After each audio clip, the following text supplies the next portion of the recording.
Le 4 avril dernier, dans le paisible village des Galières, niché au cœur des Alpilles, Charlotte de Turckheim a vécu l'un des moments les plus douloureux de sa vie, les obsèques de sa maman, Françoise Husson, décédée à l'âge de 95 ans. À 70 ans, l'actrice, connue pour sa force de caractère et son humour, affrontait une épreuve intime, déchirante mais profondément empreinte de tendresse et de dignité. Une cérémonie sobre, pleine d'amour et de symboles. C'est à l'église Saint-Laurent des Galières, entourée de sa famille, que Charlotte de Turckheim a rendu hommage à sa mère. La cérémonie fut sobre, élégante et profondément touchante. Un détail a bouleversé ceux qui étaient présents, les filles de Charlotte, Julia, Clara et Johanna, portaient tout un béret bleu, hommage discret mais fort à leur grand-mère.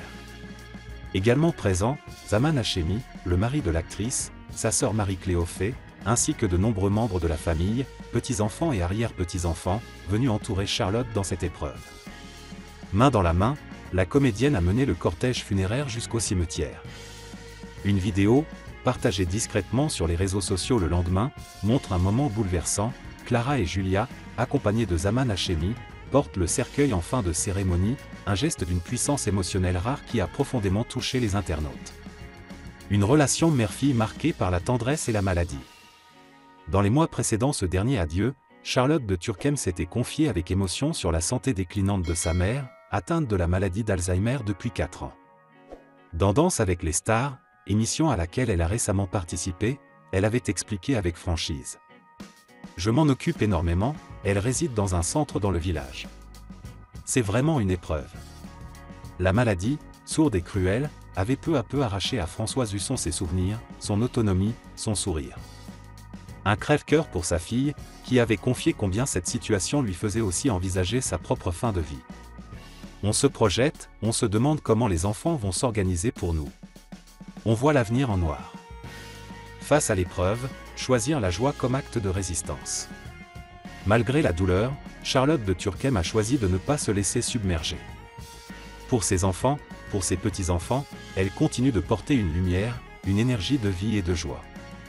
Je veux leur montrer qu'il faut faire de la vie quelque chose d'amusant, confiait-elle. C'est un choix militant d'ouvrir la porte à la joie. Même les équipes de l'EHPAD, j'arrive à les faire marrer. Un témoignage d'une rare humanité, révélateur d'une femme profondément généreuse, attentive aux autres même dans l'épreuve.